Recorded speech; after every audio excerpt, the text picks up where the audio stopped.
হযরত সুহাইব রুমি এশারের নামাজ আদায় করে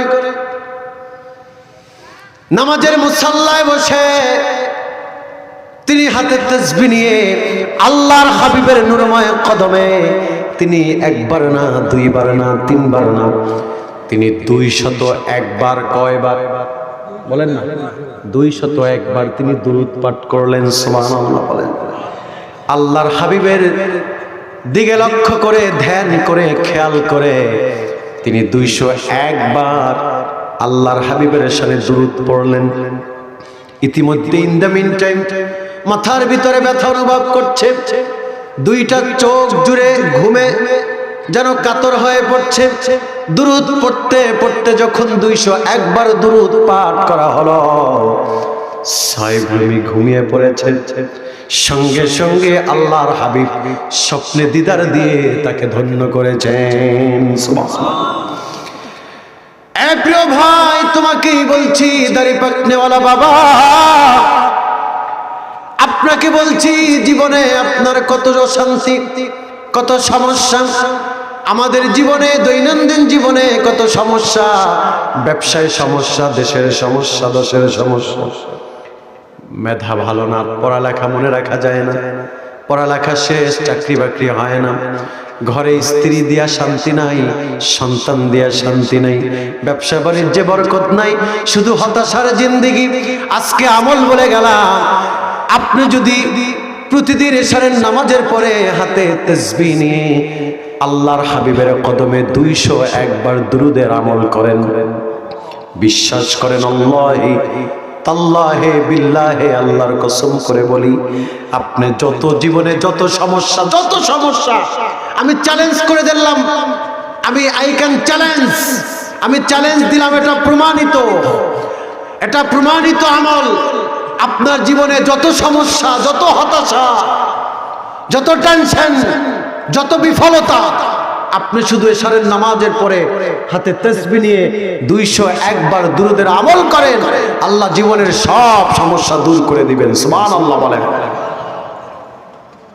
এই সম্মানটা নবীর সম্মানে আল্লাহ মাফ করে দিবেন। সুবহানাল্লাহ।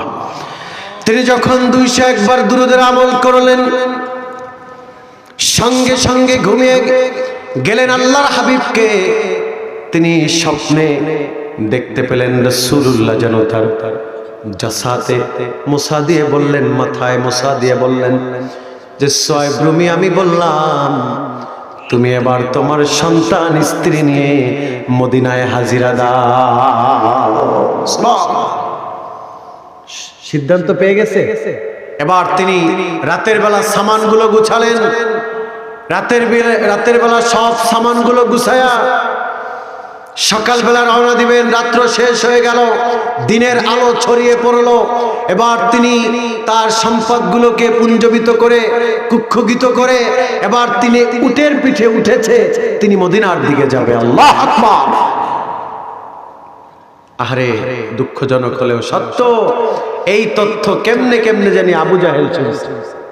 কে শুনছে? কথা বলে না কে? আবু জাহেল। চিল্লায় বলেন না কে? আবু জাহেলের নাম নিতে চান না, ঘটনা কি? আপনাদের আত্মীয় হয়? তাহলে জোরে নাম নেন না। তথ্য শুনছে কে? আরো জোরে, আরো জোরে। আবু জাহেল। আবু জাহেলের বন্ধু বান্ধব আজও বাংলাদেশে আছে না নাই? আছে না? আহারে, এই বন্ধু বান্ধব গুলাই আজকে সমাজটাকে কলুষিত করছে, ঠিক কিনা বলেন? যে আবু জাহেল, যে উতবা সাইবা ওয়ালিদ ইবনে মুগীরা কালিমার বিরোধিতা করেছে, দিন কায়েমের লক্ষ্যে অগ্রণী ভূমিকাকে যারা ভ্যানিশ করে দিতে চাচ্ছে, সে ওয়ালিদ ইবনে মুগীরা, আবু জাহেল, উতবা সাইবাদের উত্তরসূরি আজও বাংলাদেশে আছে। দেখবেন তারা ঘোমটা দেয়, জুব্বা পরে, টুপি পরে, হাতে তাসবিহ নেয়, একটা ক্যামেরা ফিট করে নামের আগে শায়েখ লাগায়া তাসবিহ টানে আর ফতুয়াবাজি করে, বলে যে কালিমায় শিরক। নাউজুবিল্লাহ বলেন। এমন শায়েখ বাংলাদেশে আছে না? এদেরকে বলা, এরা আবার নাম রাখছে নিজেদের আহলে হাদিস। কি নাম রাখছে? এরা কি আহলে হাদিস নাকি আহলে খবিস? বলেন নাকি? আহলে খবিস। আজকে এরা আল্লাহর হাবিবের সুন্নাহগুলোকে মাইনাস করার জন্য কত প্রচেষ্টা করছে। তারা এইগুলো কাটতে কাটতে ছাড়তে ছাড়তে এবার এসে ঠেকেছে কালিমার সাথে, এসে বলে যে আল্লাহর নামের সাথে নবীর নাম এটা নিঃসন্দেহে শিরক, কালিমা শিরক, এটাকে বাদ দিতে হবে, না হলে ঈমান থাকবে না। নাউজুবিল্লাহ বলেন। অথচ এই কালিমার জন্য আমরা কত কষ্ট করেছি, করছি। আমাদের পূর্বপুরুষ, তার আগের পুরুষ, তার আগের পূর্বপুরুষ, এইভাবে ধাপে ধাপে রাসূলুল্লাহ পর্যন্ত যদি তাকান, আল্লাহর হাবিব কালিমার জন্য রক্ত ঝরিয়েছে, ঠিক কিনা বলেন?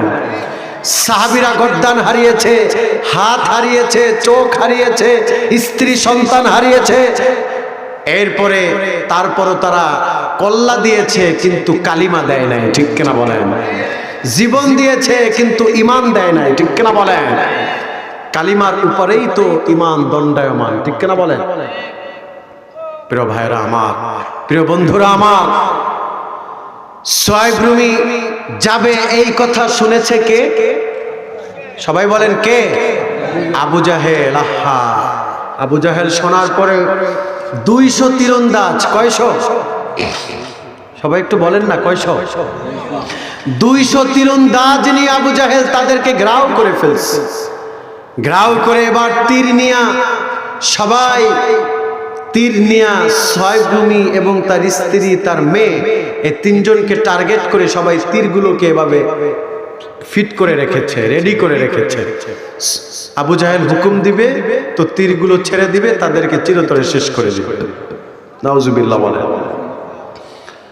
আবু জাহেল জিজ্ঞাসা করে সুহাইব রুমিকে, তুমি কই যাও? কয় আমি আল্লাহর হাবিবের কদম ছাড়া আর কোথায় যাব? সুবহানাল্লাহ। আবু জাহেল বলল, কোশ্চিন কালেও সম্ভব নয়, কোশ্চিন কালেও এটি সম্ভব নয়। যদি মদিনায় যেতে হয় 3টা লাশ যাবে, তুমি, তোমার স্ত্রী, তোমার মেয়ে, 3জনের লাশ যাবে জীবিত, জীবন নিয়ে তোমরা মদিনায় যেতে পারবে না। নাউজুবিল্লাহ বলেন। সুহাইব রুমিও তো কম না। ওই যে বললাম যে সুহাইব রুমি এমন গরম, সে আবু জাহেলকে ডেকে ডেকে বলছে, আবু জাহেল, তুমি 200 তীরন্দাজ নিয়া আমাকে পাকড়াও করছো, আমাকে ঘেরাও করে ফেলেছো। আমিও বললাম, শোনো, আমি সুহাইব রুমি যদি আমার কোমর থেকে আমার তরবারিকে কোষমুক্ত করি, তোমরা 200 নয় 2000 তীরন্দাজ যদি আমাকে পাকড়াও করে, শোনো শোনো, আমার তরবারি যদি কোষমুক্ত হয়, এমন বাপের বেটা নাই আমাকে দামায়া দিবে। আমার তরবারির আঘাতে সবগুলো ঘাট থেকে তাদের মাথা আলাদা হয়ে যাবে। আল্লাহু আকবার। আবু জাহেল তাকে, তার একজন শুভাকাঙ্ক্ষী কাফেরদের অন্যতম, সেও কানে কানে বলতেছে, আবু জাহেল, ঘটনা সত্য, এই সুহাইব রুমি জিনিস খুব ডেঞ্জারাস, এ যদি আসলে তরবারি বের করে আমাকে খবর আছে। কি আছে? খবর আছে। এবার আবু জাহেল তাহলে কি করবো, এরা বলবা তো? বলতেছে, এই মারামারিতে যাওয়ার দরকার নেই, আমরা মাথা নিয়ে ঘরে ফিরতে পারবো না, দেখেন অন্য কোনো প্রসেস করা যায় কিনা। তাহলে কি করা যায়? চুক্তিনামা তৈরি করো। চুক্তিনামা কি বলেন না? চুক্তিনামা তৈরি করো। একটা, আমাদের আঞ্চলিক ভাষায় বলছি, মনে করেন একটা কাগজ, একটা কলম, এইগুলো নিয়ে আবু জাহেল বলল, সুহাইব রুমি শোনো, তোমার সাথে কোনো দ্বন্দ্ব নাই, তোমার সাথে মারামারি নাই, তোমার সাথে কাটাকাটি নাই, আসো না আমরা একত্রে বসি, আমরা চুক্তিবদ্ধ হই, তুমিও মদিনায় চলে যাও, আমরা মক্কায় থেকে যাই, কি দরকার রক্তপাত করার? ঠেলার নাম বাবাজি, ঠিক কিনা বলেন? কথা কয় না, ঠেলার নাম কি? বাবাজি। এরপরে সুহাইব রুমি বলল, তাহলে কি শর্ত বলেন তো দেখি।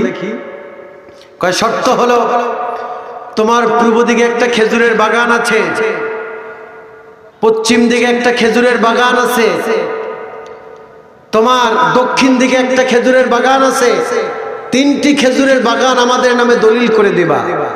তোমার প্রায় 100 উট আমাদের নামে দলিল করবা। তোমার কিছু চরণ ভূমি আছে, ওই চরণভূমিগুলো আমাদের নামে দলিল করে দিয়া যাইবা, তাহলে তোমাকে যেতে দিব। সোহেব রুমি বলল, তাই? সোহেব রুমি আর বাড়াবাড়ি করলো না, কারণ তিনি জানেন তার ভালোবাসার কাছে, আল্লাহর হাবিবের ভালোবাসার কাছে দুনিয়াবী সম্পদের কোনো মূল্য নাই। তিনি আবার আবু জাহেলকে ডেকে ডেকে বলল, আবু জাহেল শোনো।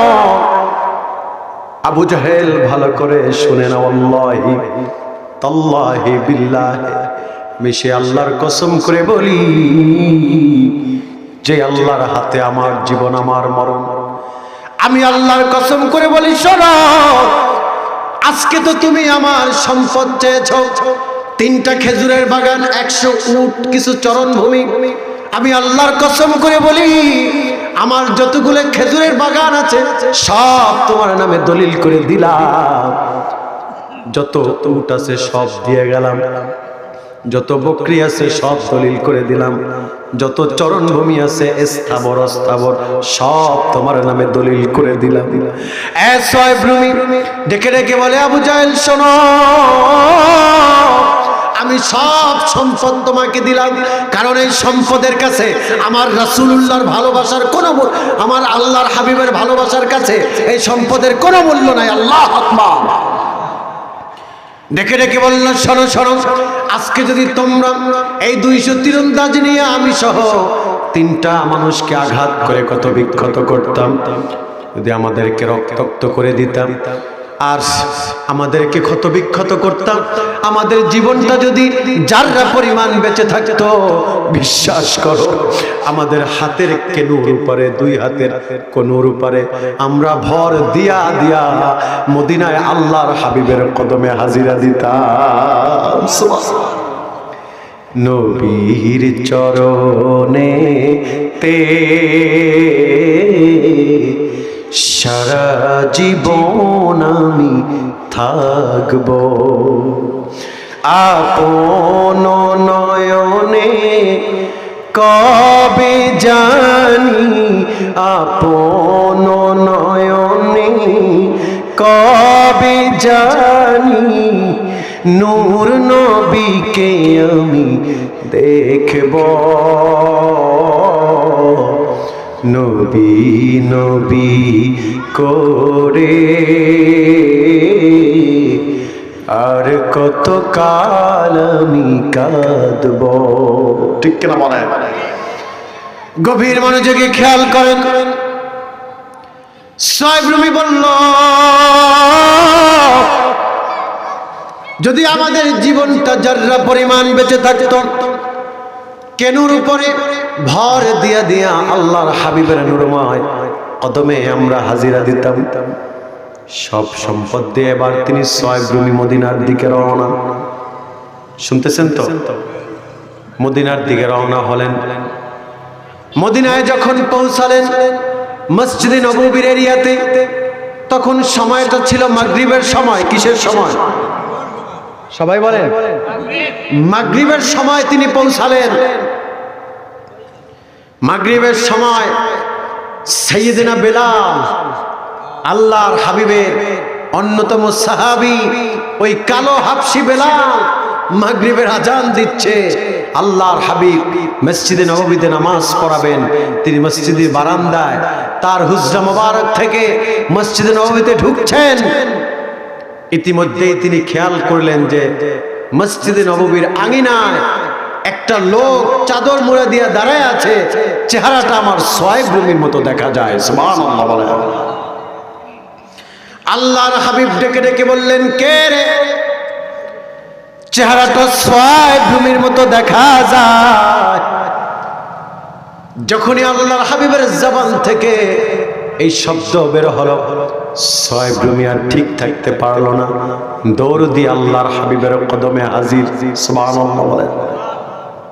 আহারে, আল্লাহর হাবিবের কদমে এসে ডেকে ডেকে বললেন, ইয়া রাসূলুল্লাহ, ইয়া হাবিবাল্লাহ। কেমন করে চিনলেন সোহেব রুমিকে? আল্লাহর হাবিব বললেন, সোহেব শোনো, আল্লাহর হাবিব কেন চিনবে না? নবীর প্রতি যার ভালোবাসা আছে, যার মহব্বত আছে, যার নবীর প্রতি তামান্না আছে, নবী যদি না চিনে পৃথিবীতে আর কে চিনবে? সুবহানাল্লাহ। আল্লাহ রাসূল সোয়াইব রুমিকে বলল, সোয়াইব রুমি, কুরাইশরা কি তোমাকে আসতে দিয়েছে? তুমি যে মক্কা থেকে মদিনায় আসলা, তোমাকে কি কুরাইশরা ঠিকভাবে আসতে দিয়েছে? এবার আল্লাহর হাবিব প্রশ্নটা করেছে, সোয়াইব রুমি ইমোশন হয়ে গেছে, দুইটা চোখের পানি ছেড়ে দিয়েছে। আহারে, ডেকে ডেকে বললেন, ইয়া রাসূলুল্লাহ, ইয়া হাবিবাল্লাহ, হুজুর, আপনি ভালো করে কুরাইশদেরকে চিনেন, আপনি ভালো করেই তাদেরকে জানেন, কারণ সেই কুরাইশ বংশের সন্তান আপনি। ইয়া রাসূলুল্লাহ, কুরাইশরা এমন গাদ্দার হুজুর, কুরাইশরা এমন ভাবে নির্মম ভাবে যেমনটা আপনার সাথে করছে, আপনি চলে আসার পরে আমাদের কেউ ছাড় দেয় নাই, ছেড়ে দেয় নাই। ইয়া রাসূলুল্লাহ, আমাকে বলছে সম্পদের কথা, আমি সম্পদ দিয়েছি কারণ আপনার ভালোবাসার কাছে দুনিয়ার সম্পদের 4 আনার মূল্য আমার কাছে নাই। আল্লাহু আকবার। আল্লাহর হাবিব আবেগপ্রবণ হলেন। সুন্দর মানুষ তো, ডালিমের মতো চেহারা, যখন রাগ করতেন চেহারাটা আনারের মতো হতো, আবার আবেগপ্রবণ হলেও চেহারাটা আনারের মতো হতো। প্রিয় ভাইরা, তিনি চেহারাটা লাল হয়ে গেল, বলল, তোমার সম্পদ তুমি সব দিয়ে দিছো? বললেন, ইয়া রাসূলুল্লাহ, আমার স্থাবর অস্থাবর যা ছিল সব আমি তাদের নামে দলিল করেছি, এই সম্পদের কোনো মায়া আমার কাছে নাই, কারণ আপনার ভালোবাসা, আপনার মহব্বত আমার কাছে সব থেকে সেরা। সুবহানাল্লাহ। সোয়াইব রুমি কেঁদে দিলেন, হুজুর তাকান আমার মেয়েটার দিকে, আমার এই ছোট্ট বাচ্চাটা, আমার এই ছোট্ট মেয়েটা, হুজুর আপনার প্রতি এতটা উইকনেস, এতটা দুর্বল, এতটা আপনার প্রতি তার মহব্বত, ভালোবাসা, সে আজকে বেশ কিছুদিন যাবত কিছু খায় না, ঘুমায় না, ঠিকভাবে গোসল করে না। সে আমাকে শর্ত দিয়েছে, আপনার কদমে যদি না নিয়ে আসি তাহলে নাকি সে খাওয়া দাওয়া করবে না, গোসল করবে না, ঘুমাবে না। আল্লাহর হাবিব এই কথা শুনে তার চাদর মোবারকটা খুলে দিল, বাচ্চাটাকে বুকে টেনে নিল, 2 গালে চুমু খেলো, আল্লাহর কাছে দোয়া করলো, মালিক, আমি রাসূলুল্লাহকে যখন তুমি জান্নাতে দিবা, আমার সোয়াইব রুমি আর এই বাচ্চাটা এবং তার স্ত্রী সকলকে আমার সাথে জান্নাতে প্রবেশ করায়া দিও। সুবহানাল্লাহ। প্রিয় ভাইরা আমার, বন্ধুরা আমার, আল্লাহর হাবিব ডেকে ডেকে বলল, আর বিলম্ব করো না, মাগরিবের আজান হয়ে গেছে, নামাজে ঢোকো। আল্লাহর হাবিব মাগরিবের নামাজ আদায় করলেন। মাগরিবের নামাজ শেষ, ডানে বামে সালাম ফিরায়া রাসূলুল্লাহ সাহাবীদের দিকে মুখ ঘুরে দাঁড়ালেন। সাহাবীদেরকে ডেকে ডেকে বললেন, সাহাবীরা শোনো, তোমরা কি জান্নাতি মানুষ দেখতে চাও? সুবহানাল্লাহ। ওমর অস্থির হয়ে গেছে, আবু বকর অস্থির হয়ে গেছে, অন্যান্য সাহাবীরা পরেশান হয়ে গেছে।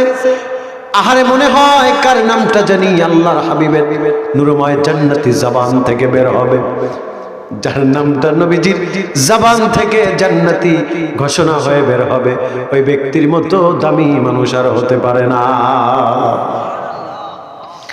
আল্লাহর হাবিব দাঁড়িয়ে বলল, উনজুর লিতিলকা সোয়াইব, তোমরা সবাই সোয়াইবের দিকে তাকাও।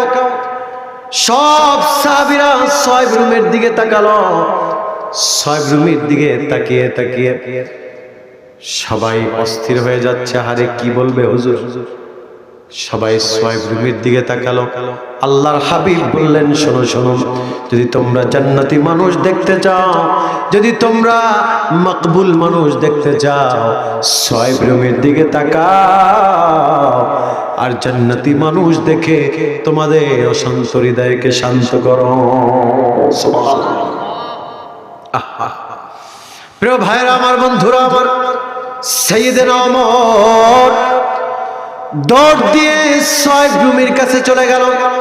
সোয়াইব রুমি তো দাঁড়িয়ে গেছে। সোয়াইব রুমির ডান হাতটা ধরে হযরত ওমর চুমু খেলো আর ডেকে ডেকে বলল, সোয়াইব রুমি শোনো, কিয়ামতের ময়দানে কঠিন বিভীষিকাময় দিনে আমি ওমরে যদি মামলায় ফেসে যাই, আল্লাহর আদালতের কাঠগড়ায় যদি আমার দাঁড় হতে হয়, আমি যদি গুনার কারণে মুসিবতে পড়ে যাই, সেদিন তুমি আল্লাহর হাবিবের মাধ্যমে শাফাআত করে আমাকে জান্নাতে নেওয়ার ব্যবস্থা করবে। সুবহানাল্লাহ।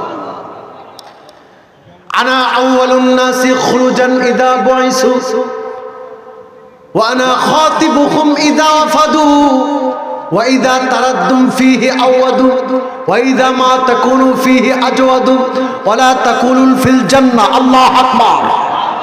রাসূলুল্লাহ বলছেন ডেকে ডেকে, চলো কিয়ামতের ময়দানে আমি হলাম এমন রাসূল, আনা আউয়ালুন নাসি খুরুজান ইযা বুইসু, আমি সর্বপ্রথম সেই রাসূল যিনি সকলের জন্য আমি আল্লাহর আদালতের দাঁড়ায়া আমার উম্মতের জন্য আমি আল্লাহর কাছে ওকালতি করব।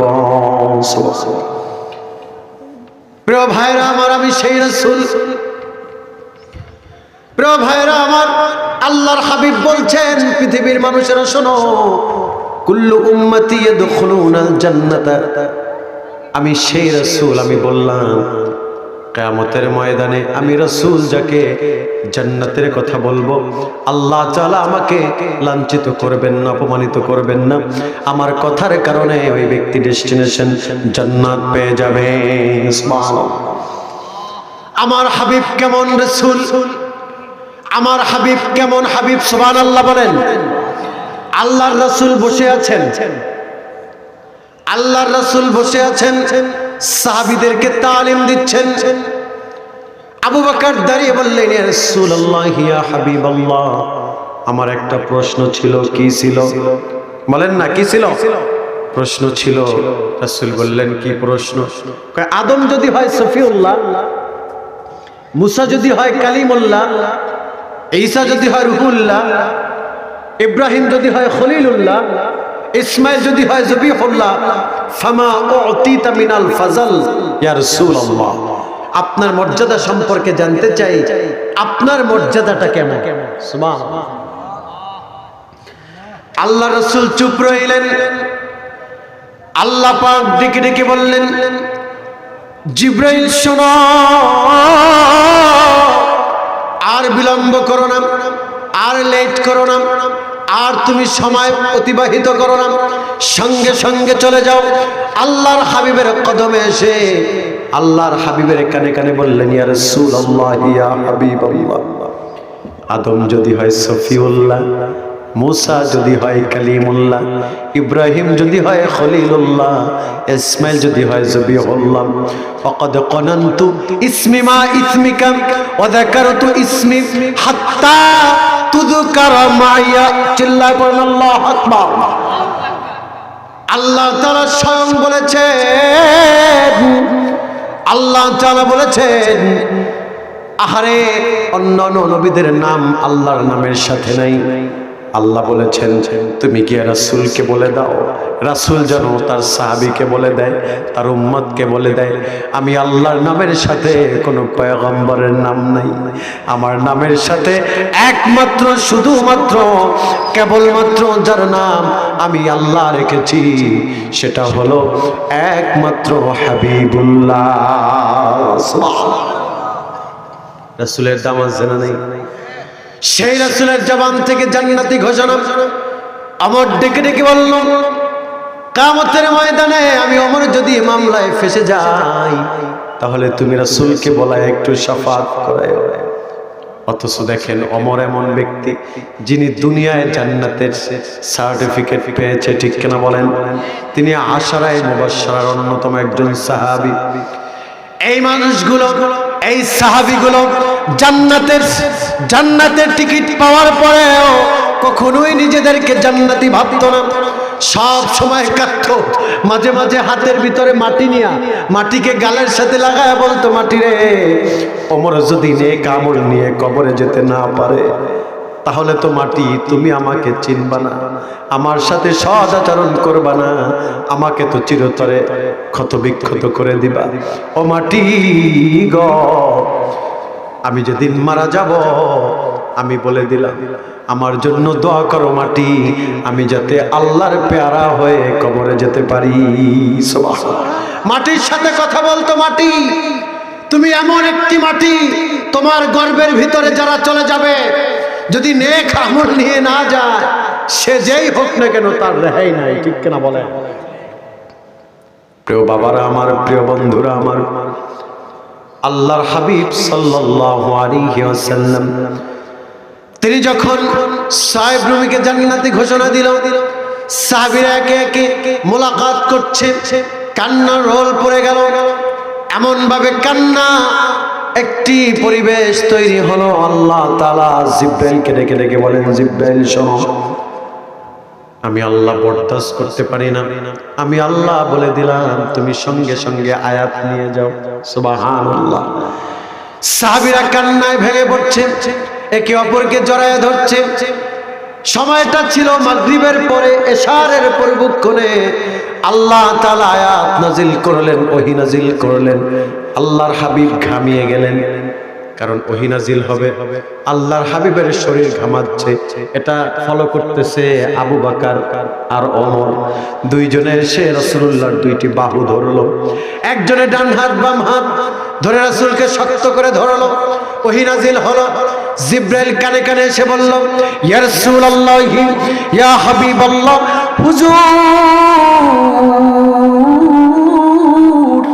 আপনার দুনিয়ার উম্মতেরা যদি এই আয়াতকে ফলো করে, এই আয়াতের কথাগুলোকে নিজের জীবনে ফাইন্ড আউট করে চলাফেরা করে, তাহলে সে নিঃসন্দেহে আল্লাহর জান্নাত পেয়ে যাবে।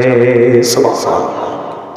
আয়াত পড়লেন কানে কানে, আমিনান নাসি মান ইয়াশরি নাফসাহু বিতিগা মারদাতিল্লাহ ওয়াল্লাহু রাউফুম বিল ইবাদ। আয়াত নাজিল হলো, মজলিসটা একদম শীতল হয়ে গেল। আল্লাহ এই সূরাতুল বাকারা এর 207 নং আয়াত নাজিল করে সকলকে শীতল করে দিল। আল্লাহর হাবিব জবান দিয়ে আয়াত তেলাওয়াত করলেন। সাহাবীদেরকে বলা হলো, দুনিয়ার মানুষদেরকে জানাই দিল কোরআন, যদি আল্লাহকে দুনিয়াবি সব শর্ত বাদ দিয়ে, দুনিয়াবি সব সম্পদের মায়া ত্যাগ করে, দুনিয়াবি সব মোহকে দূর করে যদি আল্লাহ এবং তার রাসূলকে ভালোবাসা যায়, নিঃসন্দেহে তার জন্য জান্নাত ইন্তজার। সুবহানাল্লাহ বলে। তাহলে আমার নবীর ভালোবাসার মাপকাঠি হবে কি? নামে নাকি কামে? নামে নাকি কামে? আচ্ছা, আল্লাহর হাবিবের ভালোবাসা কি নামে নাকি কামে? কাম বুঝতেছেন? এটা কি মুখে মুখে নাকি কাজের মাধ্যমে, আমলের মাধ্যমে? আল্লাহর হাবিবের সম্মান, স্ট্যাটাস এত বেশি, পৃথিবীর কোন লেখক, কোন গবেষক, কোন দার্শনিক, কোন বিশেষজ্ঞ লিখে বলে বর্ণনা করে শেষ করতে পারবে না। ঠিক কিনা বলেন?